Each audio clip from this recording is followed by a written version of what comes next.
یہ پاک سید عالم صلی اللہ علیہ وسلم نے ہمیشہ قربانی فرمائی، ہمیشہ۔ آج تو حضور نے ایک فرمایا، اللہ ہم سب کو حج کی توفیق عطا فرمائے اور بار بار حج کی توفیق دے۔ صحابہ نے 40 حج فرمائے ہیں، 50 حج فرمائے، حضرت فضیل بن عیاض نے 60 حج فرمائے۔ اللہ کو توفیق دے، قبول فرمائے اور اللہ سب کو بار بار وہ موقع نصیب فرمائے۔ تو نبی پاک صلی اللہ تعالیٰ علیہ وسلم نے حج ایک فرمایا، قربانی حضور جس دن مدینے آئے اس وقت شروع فرمائی، اور ہر سال حضور قربانی دیتے تھے، ہر سال 2 جانور ذبح فرمائے۔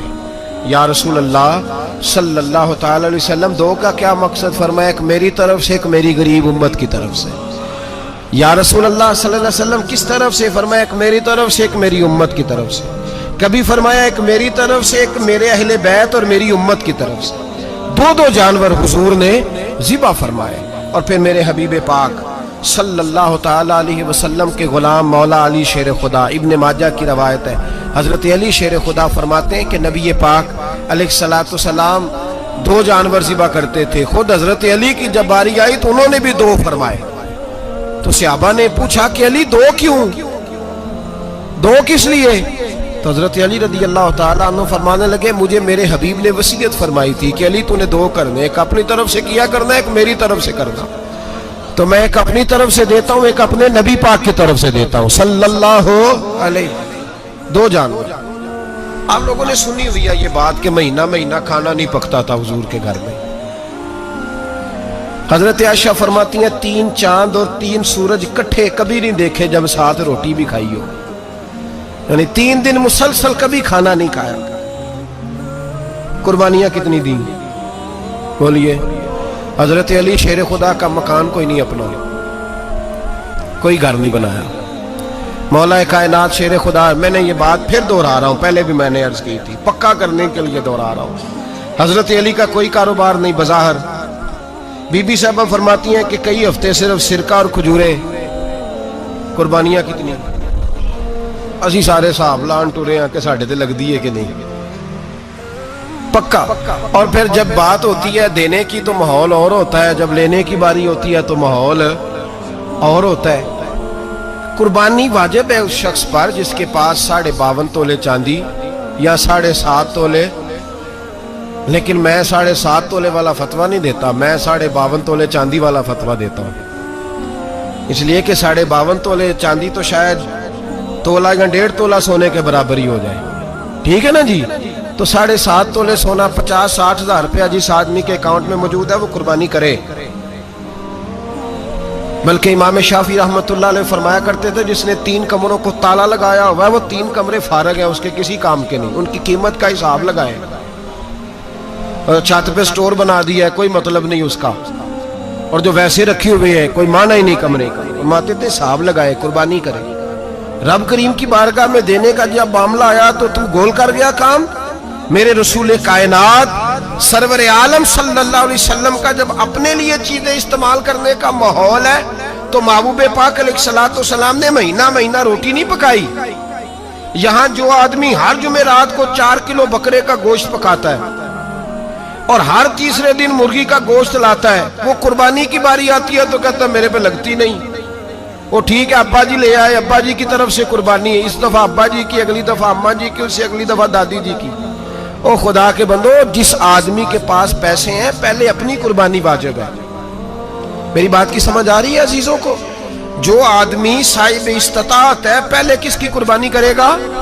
وہ کمائی کرتا ہے، اس کے اپنے اکاؤنٹ میں تنخواہ آتی ہے، ابا جی کے اکاؤنٹ میں نہیں آتی۔ اس نے اپنا بینک بیلنس چوری بھی رکھا ہوا ابا جی سے۔ پہلے اپنی قربانی کرے، اگر اس کو شوق ہے، دل کرتا ہے تو ایک اور خریدے، پھر ابا جی کی طرف سے کرے۔ اگر اللہ نے توفیق دیا تو ایک اور خریدے، اماں جی کی طرف سے کرے۔ اور اگر اس کے دل کو اللہ ٹھنڈک عطا کرے، سکون کرے، تو پھر اپنے رسول کی طرف سے بھی قربانی دے، پھر اپنے محبوب کی جانب سے بھی قربانی کرے۔ نبی پاک صلی اللہ تعالیٰ علیہ وسلم نے ہر سال 2 قربانیاں دی، 10 سال۔ کل کتنی ہوگی 10 سالوں میں؟ بولیے۔ اور جب حضور حج کرنے گئے نبی پاک نے 63 اونٹ ذبح فرمائے۔ ایک اونٹ میں کتنی قربانیاں ہوتی ہیں؟ 63 اونٹ حضور نے ذبح فرمائے. اور حدیث بڑی مزیدار ہے. حضرت ابو ہریرہ رضی اللہ تعالیٰ عنہ فرماتے ہیں کہ جب اونٹ ذبح کرنے کی باری آئی تو ہم سوچ رہے تھے، پریشان تھے کہ یہ تو بڑا مشکل ہے ذبح کرنا، بڑا مشکل ہے، اس کو تو نہر کرنا پڑتا ہے، گرانا پڑتا ہے، باندھنا پڑتا ہے. سب سے مشکل کام اونٹ ذبح کرنا ہے. تو نبی پاک صلی اللہ علیہ وسلم کی تو عادت کریمہ ہے، اپنے ہاتھ سے ذبح کرتے ہیں حضور. وہ ہمارا اللہ خیر کرے، اب اللہ ہی حافظ ہے. ذبح کرنا تو دور کی بات ہے. ہمارا جو بی اے پاس لڑکا ہے نا، اس کو ڈر آتا ہے جانور کے پاس کھڑے ہوتے ہوئے. کہتے ہیں بچوں کو اندر لے جاؤ، 10 سال کا 12 سال کا، اس کو اندر لے جاؤ، ذبح کرنا ہے، روئے گا. اور بس کرو یار، یہ کس قوم سے تمہارا تعلق پڑ گیا ہے؟ ہمارے تو 12 اور 14 سال کے معوذ اور معاذ ابو جہل کی گردن کاٹ کے رکھ دیا کرتے تھے. اور تو بچہ بکرا ذبح کرنے سے ڈرا رہا ہے. اس کو کھڑا کر لا کے. قربانی تو جہاد کی ٹریننگ ہے. وہ کھڑا کر، اس کو کہا بیٹا یہاں کھڑا ہو، اللہ کے رستے میں بکرے کی گردن کاٹنی ہے. اگر کوئی شخص خدا رسول کے دین کی مخالفت کرے، کفر کا جھنڈا اٹھائے، تو اس کی گردن بھی کاٹنی ہے.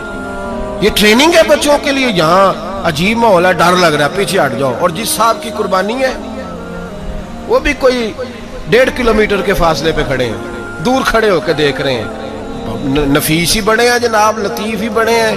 کپڑوں کو کوئی قطرہ خون کا لگ گیا تو بڑی مصیبت بن جائے گی. اور امیر آدمی، اس کا تو گھر کسائی نے خود فون کیا ہے کہ صاحب سب سے پہلے میں آپ کے گھر آؤں گا. اس کو پتہ ہے کہ منہ مانگی قیمت ملے گی. مہربانی فرمائے، قربانی میرے رسول پاک صلی اللہ علیہ وسلم سے زیادہ نفاست والی طبیعت کسی کی نہیں. صحابہ کہتے ہیں اتنا حسین محبوب کا انداز تھا کہ کبھی کپڑوں پہ مکھی بھی نہیں بیٹھی تھی. اور حضور سے ہم سلام لیتے تھے، دست مبارک چومتے تھے تو ہمارے ہاتھوں سے کستوری کی خوشبو آنے لگتی تھی. اور فرماتے ہیں نبی پاک کا ہاتھ یوں ہوتا تھا کہ برف بھی اتنی ٹھنڈی نہیں جتنا پیارا حضور کا ہاتھ ٹھنڈا ہوتا تھا. پھر بھی حضور دست مبارک میں خنجر پکڑتے، جانور کو لٹاتے اور اپنی طامت کو سمیٹتے، اور اللہ کے حبیب گھٹنا رکھتے اس کی گردن پر، اور بسم اللہ اللہ اکبر کہہ کے ذبح فرماتے. حضور خود دست مبارک سے. تو اتنا زیادہ نازک مزاج ہو گیا ہے کہ اب یہ والی سنت ادا کرنا مشکل ہو گیا تیرے لیے. 63 اونٹ ہیں. اور صحابہ کرام علیہم رضوان فرماتے ہیں کہ حال یہ ہے، ہم سوچ رہے ہیں کیسے ذبح کریں گے، کیا کریں گے، کیسے گرائیں گے. اور نبی پاک صلی اللہ علیہ وسلم کہتے ہیں ہم ابھی سوچ میں ہی تھے کہ حضور نے چھری پکڑی. خنجر جب حضور نے اٹھایا تو فرماتے ہیں اونٹ دوڑتا ہوا آیا اور نبی پاک کے سامنے آ کے لیٹ گیا. فرماتے ہیں اللہ کے رسول نے بسم اللہ اللہ اکبر کہہ کے ذبح کیا. اس نے ٹانگ بھی کوئی نہیں ہلائی، پیر بھی کوئی نہیں ہلایا. وہ کسی شاعر نے بڑی عجیب بات کہی تھی. اس نے کہا پھنسی جو دام میں بلبل تو لگی یوں کہنے، کرے گا قتل کیا تو نے جب اسیر مجھے، کباب شمع کے شعلے پہ کیجیو صیاد، شکل گل نظر آئے دم اخیر مجھے. وہ کہتے ہیں بلبل کو شکاری، صیاد شکاری نے پکڑ لیا بلبل کو. تو صیاد سے بلبل کہنے لگی تو نے پکڑا ہے تو قتل تو کرے گا ہی نہ، کھائے گا تو صحیح، ایک میری منت ہے. شکاری کہنے لگا وہ کیا؟ تو بلبل کہنے لگی جب تو مجھے ذبح کرے نا اور پکائے تو مجھے پھول سے بڑی محبت ہے. اس طرح کرنا، کوئلے اتنے زیادہ دہکانا، اس قدر زیادہ آگ جلانا کہ ان کی شکل گلاب کے پھول کی طرح سرخ ہو جائے. تو جب تو مجھے ان پر جلائے گا تو مجھے تکلیف نہیں ہوگی، اس لیے کہ محبوب کا چہرہ جو سامنے آ جائے گا مجھے تکلیف نہیں ہوگی. پھنسی جو دام میں بلبل تو لگی یوں کہنے، کرے گا قتل کیا تو نے جب اسیر مجھے، کباب شمع کے شعلے پہ کیجیو صیاد، او شکل گل نظر آئے دم اخیر مجھے. اعلیٰ حضرت بریلوی علیہ رحمہ فرمایا کرتے تھے، فرماتے تھے بڑی تکلیف ہوگی جب جان نکلے گی. روایتوں میں آتا ہے جس طرح باریک دوپٹہ جھاڑیوں پہ ڈالا جائے، کھینچا جائے تو پھٹ جاتا ہے، یوں تکلیف ہوگی. پر فرمانے لگے رسول اللہ کے غلام کو کوئی تکلیف نہیں ہوگی. حضور کیوں؟ فرمایا اس لیے کہ جب جان نکلنے لگے گی تو سامنے جلوہ ودوحات آ جائے گا. حضور کے جلوے ہوتے رہیں گے تو پتہ ہی نہیں چلے گا جان کیسے نکل گئی. پھنسی جو دام میں بلبل. تو صحابہ فرماتے ہیں کہ اونٹ دوڑتا ہوا آیا، حضور کے سامنے آ کے لیٹا، نبی پاک نے ذبح فرمایا اور فرماتے حد ہو گئی. حضور نے توجہ فرمائی تو دوسرا دوڑتا ہوا آ گیا. تیسرا آ گیا. حضرت ابو ہریرہ فرمایا کرتے اونٹ ایک دوسرے کو دھکے دیتے تھے, پیچھے ہٹ جا, پہلے میں نے جانا ہے, پہلے میں نے جانا ہے. 63 اونٹ وادی مینا میں حج کے موقع پر میرے رسول پاک نے دست مبارک سے ذبح فرمائے. ہر قربانی حضور نے اپنے ہاتھوں سے فرمائی. قربانی واجبات دین میں سے, ضروریات دین میں سے, اور کوئی اتنا لمبا چوڑا مسئلہ نہیں. بہت ساری چیزوں کو خود بخود مشکل کر لیتے ہیں. ٹی وی پہ خبر آتی ہے فیصل آباد کے 2 بیل ہیں, بولو اور ڈولو, پتہ نہیں کتنے من ان کا وزن ہے. ان سے پوچھا جا رہا ہے کہ بولو ڈولو کھاتے کیا ہیں؟ تو کہتے ہیں بادام کھاتے ہیں, مکھن کھاتے ہیں. یہ جناب پتہ نہیں ان کو دودھ کتنے کلو روز پیتے ہیں, اور بولو ڈولو بیچارے سے خود نہیں چلا جا رہا. لگ ایسے رہے جیسے وہ خود کہہ رہے ہیں مہربانی کرو ہمیں ذبح کر لو, اب تو اٹھا بیٹھا بھی نہیں جا رہا. او خدا کے بندو, دین کی اصل حقیقت کو سمجھو. یہ تو حضور نے فرمایا خوبصورت جانور لاؤ, یہ کس حدیث میں آیا ہے کہ اسے بادام کھلاؤ؟ آج لوگ انسانوں کو روٹی نہیں مل رہی اور جانوروں کو بادام کھلا رہے ہو. اس کے حصے میں جو اللہ نے شے رکھی ہے نا وہ چارہ ہے, اس کو چارہ کھلاؤ اور اچھے طریقے سے پیٹ بھر کے کھلاؤ. جانور کو پیٹ بھر کے چارہ کھلایا جائے تو جتنی اس کی طبیعت ہوتی ہے اس حساب سے وہ صحت مند ہو جاتا ہے. باقی یہ تو آپ کسی شخص کو اتنا کھلا دیں کہ اس کا پیٹ اتنا بڑا ہو جائے, پھول جائے, تو وہ بیچارہ تکلیف میں آئے گا کہ نہیں آئے گا؟ یہ کس قسم کا ماحول ہے؟ ایک بکرا بکا لاہور میں اور سیٹھوں نے شرطیں لگائی ہوئی ہیں, میں 5 لاکھ کا لایا ہوں تو میں 9 لاکھ کا. یہ کیا چکر ہوا؟ مجھے اتنا کھلایا جی اس کو فلاں چیز. یہ کس نے کہا ہے کھلانے کا؟ بادام کھانا کس حدیث میں آیا؟ کس صحابی نے اپنے بکرے کو بادام کھلائے؟ کس نے مکھن کھلایا؟ کس نے پیڑے کھلائے؟ بس کرو, عجیب تماشا لگ گیا ہے. اور یہاں تو اتنی بری حالت ہو گئی ہے کہ عورتیں ناچنے لگی ہیں قربانی کے جانوروں کے آگے, بیبیاں بیچنے لگی ہیں. اللہ کے غضب کو آواز نہ دو. یہ قربانی ہے کہ ہر چیز کا, مذہب کی ہر شے کا مذاق بنا دیا ہے. جس دین نے عورت کی اپنی قربانی بھی ہو تو اس کو ذبح کرنے کی اجازت نہیں دی, مرد ذبح کرے گا. جو دین کہتا ہے کہ عورت ذبح نہیں کرے گی, وہ عورت بیچ سکتی ہے اللہ کے جانور. یہاں جس کا میں نے رمضان میں بھی کہا تھا, پھر بات دہراتا ہوں, سارا سال ناچتے گاتے ہیں اور عید کا موقع آتا ہے تو 2-4 مولوی بٹھا کے وہ دین سکھانا شروع کر دیتے ہیں. کوئی پتہ ہی نہیں, کوئی خبر ہی نہیں. جس بوتل میں کل تک شراب بک رہی تھی اسی میں دودھ پلاؤ گے؟ جس برتن میں کل تک پیشاب تھا اس میں آج لوگوں کو شہد پلاؤ گے؟ بس کرو, یہ مذاق نہیں, یہ رسول اللہ کا دین ہے. نبی پاک سید عالم صلی اللہ تعالی علیہ وآلہ وسلم نے کوئی ذمہ عورت کے کوئی چیز نہیں لگائی ایسی جس میں اسے مردوں کے ساتھ شامل ہونا پڑے. اور عورت سمجھ ہی نہیں رہی کہ یہ اس کی تذلیل ہے, عزت نہیں. صابن بک رہا ہے تو ساتھ بی بی کھڑی ہے, شیمپو بک رہا ہے تو عورت اس کی جو ہے وہ ایڈ دے رہی ہے. یہ عزت ہے عورت کی؟ رسوا کر دیا تم نے ہر شے میں عورت. اب قربانی کا جانور بھی بی بی بیچے گی؟ غیرت کہاں گئی اس قوم کی؟ میرے رسول پاک سرور دو عالم صلی اللہ تعالی علیہ وسلم کو کسی نے آ کے کہا فلاں قبیلے کے لوگوں نے عورت کو سربراہ بنایا ہے, عورت کو آگے لگا لیا ہے. فرمایا تباہ ہو گئے وہ لوگ, انہوں نے عورتوں کو اپنے آگے پیشوا بنا لیا. جس رب نے عورت کو نبوت نہیں دی, امامت کرنے کا حق نہیں دیا, کس چکر میں لوگ پڑ گئے؟ 5 لاکھ کا جانور کس لیے لائے ہو؟ 5 لاکھ کا تفاخر کے لیے, دکھانے کے لیے؟ تو اگر 50,000 کا 60,000 کا بھی جانور لاتا تو اچھا آ جاتا. اور 50,000 کا جانور لائیں تو 5 لاکھ میں کتنے آتے ہیں بولے؟ تو 10 جانور ذبح ہوں گے تو کتنے غریبوں تک گوشت جائے گا, کتنے گھروں کا بھلا ہوگا. ہر چیز کا چکر الٹا کر دیا گیا ہے. اور یہ صرف حج کے لیے ہوتی تو میرے رسول پاک ہر سال قربانی نہ کرتے, اور میرے نبی پاک قربانی دینے کا حکم. ایک اور بات بڑی لوگ پوچھنے لگے, کہتے جی گائے کی ہوتی ہے, بھینس کی بھی ہوتی ہے کہ نہیں؟ چلو جی اب نئی بات نکل آئی. حدیث پاک میں لفظ آیا اونٹ کا, نبی پاک نے فرمایا بکرا 1 سال کا, گائے 2 سال کی, اونٹ 5 سال کا. حدیث میں لفظ آ گیا اونٹ کا. آپ کو بندہ کہے پہلے بتائیں نر کا کہ مادہ کا, تو میں کدھر سے آپ کو حدیث نکال کے دوں جس میں نر بھی اور مادہ علیحدہ علیحدہ ہو؟ حدیث پاک میں ذکر آ گیا دمبے کا، مینڈے کا. اب باقی جو سارے جاگ رہے ہیں نا، اب غور فرمائیں، باقی ایک بکرا ہے، ایک چترا ہے، ایک دمبا ہے، ایک دیسی بکرا ہے، ایک پہاڑی بکرا ہے، تو علیحدہ لفظ کہاں سے نکال کے دیے جائیں؟ یہ ساری انواع ہیں، اقسام ہیں، نوع ہیں. اسی طرح بھینس بھی گائے کی ایک قسم ہے. امام اعظم ابو حنیفہ فرماتے ہیں النوع منہ، یہ اس کی ایک قسم ہے، نوع میں سے ہے، گائے کی نوع میں سے. آپ عام لفظ بولتے ہیں تو کہتے ہیں بکرا چترا گائے بھینس، عام لفظ ہے نا. تو جب گائے کہہ دیا تو اب کو بندہ کہے گائے آیا تو پہلے بتائیں گائے تو ہے تو اس میں بیل شامل ہے کہ نہیں؟ تو گائے کی جتنی قسمیں ہیں نا، ہمارے محدثین بھینس کو گائے میں شامل کرتے ہیں. بھینس گائے کی ایک قسم ہے. تو نبی پاک صلی اللہ علیہ وسلم نے جب گائے کا لفظ استعمال کیا تو بھینس اس کے اندر آ گئی. تو اگر گائے کی قربانی جائز ہے تو بھینس کی قربانی بھی جائز ہے. اگر بیل کی قربانی جائز ہے تو کٹے کی قربانی بھی 100% جائز ہے. اس کے اندر 7 حصے ڈالے جائیں گے، اسے قربان کیا جائے گا، یہ جائز ہے.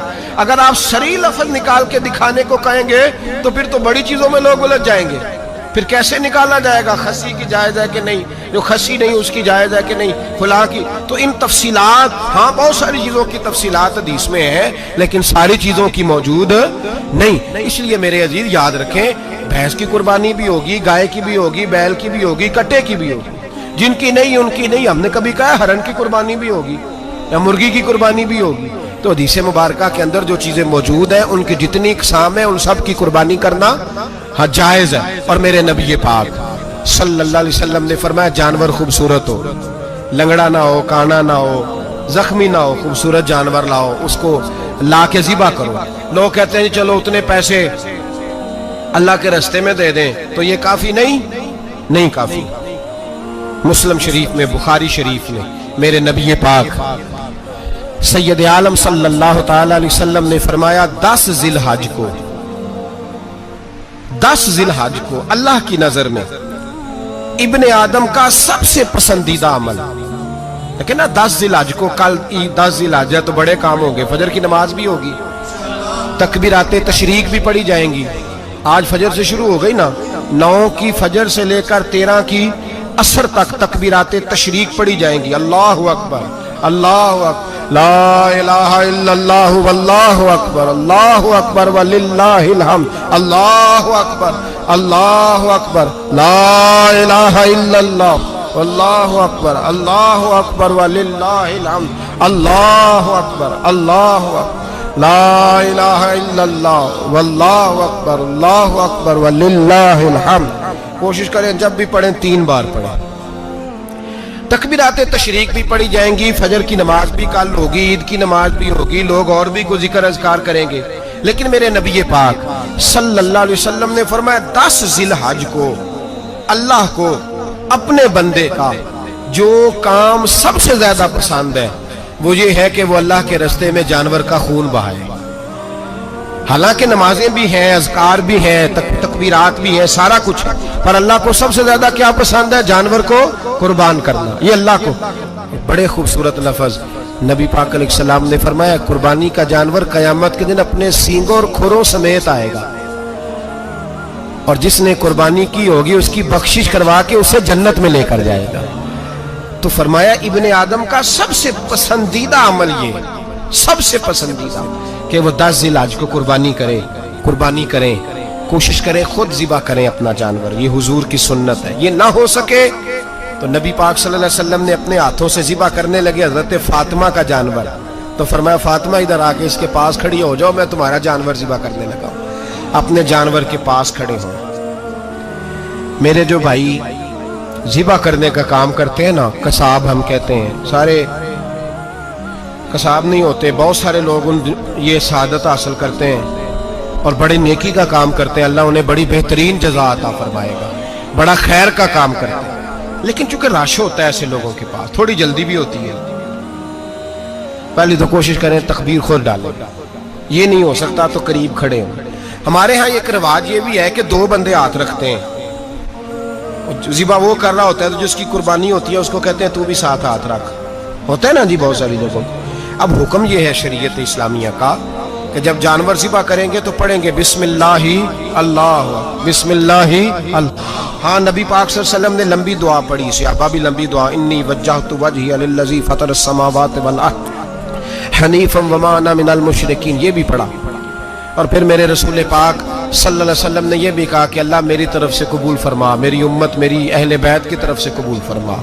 صحابہ جب جانور ذبح کرنے لگتے پہلے یہ دعا پڑھتے، پھر کہتے اللہم تقبل منا کما تقبلتا خلیل کا ابراہیم علیہ السلام وتقبلتا حبیب کا محمد صلی اللہ علیہ وسلم، اے اللہ ہم سے بھی قبول فرما جیسے تو نے حضرت ابراہیم سے قبول فرمائی اور جیسے اپنے حبیب حضرت محمد صلی اللہ علیہ وسلم سے قبول۔ یہ ساری دعا پڑھیں، اور جب جانور ذبح کرنے لگے تو پھر پڑھیں بسم اللہ اللہ، بسم اللہ اللہ۔ اچھا دو آدمیوں نے ہاتھ رکھا ہوا ہے، دو آدمیوں، اب اگر ایک نے بھی نہ پڑھی بسم اللہ اللہ اکبر تو جانور حلال نہیں ہوگا، دونوں کو پڑھنا پڑے گا۔ یہ مسئلہ یاد رکھیں۔ ایک اور بات بھی بتانی ہے آپ کو، وہ بھی آپ نے یاد رکھنی ہے۔ قربانی کے بڑے جانور میں کتنے حصے ہوتے ہیں؟ 7۔ اب 7 حصوں میں 7 کی نیت قربانی کی ہونی چاہیے، 7 کی۔ 6 حصے ڈال گئے، جو چلے تھوڑے سے زیادہ امیر لوگ نہیں تھے، نارمل تھے، انہوں نے 6 حصے ڈال لیے۔ 7واں امیر آدمی تھا، اس کو جا کے کہا یار ایک حصہ نہیں مل رہا تو چل تو نے تو 2-3 بکرے لیے ہوئے ہیں تو بھی شامل ہو جا۔ اس نے پہلے تو کہا نہیں یار میں نے اب لے لیے، پھر جب اصرار کیا تو کہا چلو ٹھیک ہے بڑے گوشت کا قیمہ کرا لیں گے، تو اس طرح کرو ڈال لو میرا بھی حصہ۔ اب 6 کی نیت قربانی کی، 7ویں کی گوشت کی، کسی کی بھی قربانی نہیں ہوگی، گئے سارے۔ اب اس کے لیے شرط کیا ہے کہ اس کو بھی آپ، اصل میں ہمیں مسائل نہیں آتے، نہ ہم سیکھتے ہیں نہ پتہ کرتے ہیں، پھر خرابی ہوتی ہے۔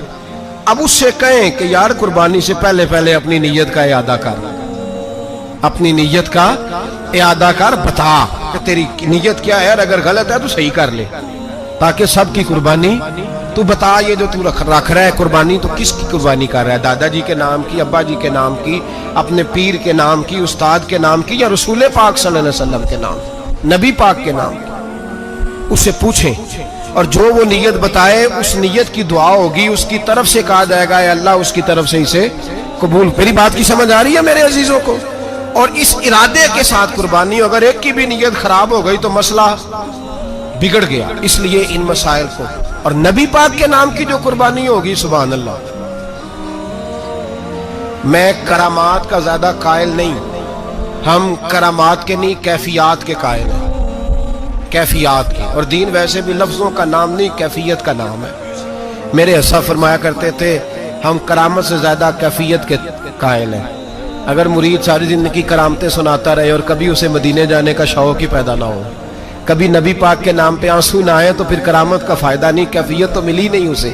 ہم کیفیت، اسی طرح ہم نظرانے کے نہیں نظر آنے کے قائل ہیں۔ تو بھائی یہ یاد رکھ لیں، کیفیت کا نام دین ہے، نبی پاک کے نام کی قربانی۔ میں قائل تو نہیں کرامت کا، لیکن ایک بات میں نے اپنے ایک استادوں سے، ایک بزرگوں سے سنی ہے، میرا دل کرتا ہے وہ سنا دوں آپ کو۔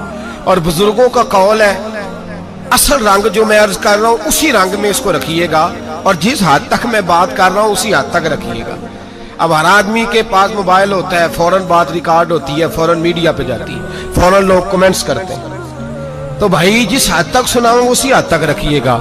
میرے ایک بزرگ فرمایا کرتے ہیں کہ نبی پاک کے نام کا جانور ذبح کرو، اور وہ گوشت اس آدمی کو کھلاؤ جس کا حافظہ کمزور ہے، اللہ اسے وسیع حافظہ عطا فرمائے گا۔ اور فرمایا کرتے کہ میرا تجربہ ہے، نبی پاک کے نام کا جانور ذبح کرو، اور جس آدمی سے کوئی گناہ نہیں نہ چھوٹتا، کسی گناہوں میں الجھ گیا ہے، اسے وہ والا گوشت کھلاؤ، اللہ اس کے دل میں نور پیدا فرمائے گا اور گناہ سے نفرت ہو جائے گی اسے، جو نبی پاک کے نام کا جانور ہو۔ تو ہم جو سیکھنے والے لوگ ہوتے ہیں، ہمارا دل کرتا ہے کہ چلو تھوڑا سا اپنی طرف سے بھی پوچھ لیں، تو میں نے کہا حضور اگر بیمار کو کھلا دیں تو فرمانے لگے کھلا دو، اللہ صحت دینے والا ہے، پر بیمار کے لیے دوائیاں بڑی ایجاد ہو گئی ہیں، گناہگار کی دوائیاں نہیں ملتی، بیماروں کی دوائیاں بڑی ہیں۔